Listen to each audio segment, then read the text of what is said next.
জাতীয় নাগরিক কমিটির আহ্বায়ক নাসির উদ্দিন পাটোয়ারি বলেছেন, কোনো রাজনৈতিক দল যদি চাপাতি নিয়ে আসে তাদের অবস্থাও আওয়ামী লীগের মতোই হবে। বিএম মিলনায়তনে জাতীয় সুফি কনফারেন্সে তিনি একথা বলেন।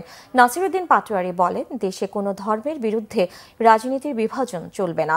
অনুষ্ঠানে উপদেষ্টা মাহফুজ আলম বলেন, গত ১.৫ দশক ধরে নবীজির উম্মতের প্রতি আওয়ামী লীগ যে নির্যাতন চালিয়েছিল তার বিরুদ্ধে সুফিদের লড়াই ছিল প্রশংসনীয়। নতুন বাংলাদেশ বিনির্মাণে সুফিদের ইনসাফের পক্ষে থেকে লড়াকু অবস্থান নিয়ে এগিয়ে যাওয়ার আহ্বান জানান তিনি। মাজার ও খানকা ভাঙ্গার বিরুদ্ধে তার অবস্থান জানিয়ে মাহফুজ বলেন, আগামীতে যেন এ ধরনের ঘটনা না ঘটে সে বিষয়ে লক্ষ্য রাখতে হবে।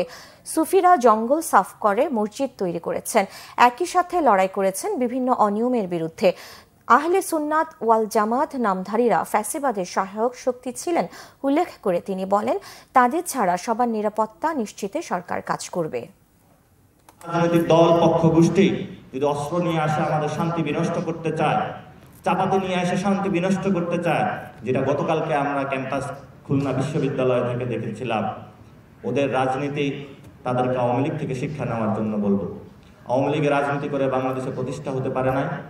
বাংলাদেশের কোনো পক্ষ গোষ্ঠী বা রাজনৈতিক দল যদি একই ধারা রাজনীতি বাংলাদেশে এস্টাবলিশ করতে চায়, তাদেরও ভবিষ্যৎ বাংলাদেশে কোনো জায়গা হবে না। আমরা ইতিমধ্যে অনেকগুলো মাজার ধ্বংসের ঘটনায় ব্যবস্থা নিয়েছি এবং সামনেও ব্যবস্থা নিব। তো যে কথাটাই আমি বলতে চাই, যেটা বলেছি আগেও, যে ন্যায়ের পক্ষে ইনসাফের পক্ষে যে লড়াইটা আমাদের তরুণরা শুরু করেছেন এবং বাংলাদেশের আপামর নাগরিকদের অংশ হিসেবে আহলে সুন্নাত ওয়াল জামাতের আলেম এবং তরুণ যে প্রজন্ম, ওনারা সেখানে ভূমিকা রেখেছেন, সেই ভূমিকাকে অব্যাহত রাখতে হবে।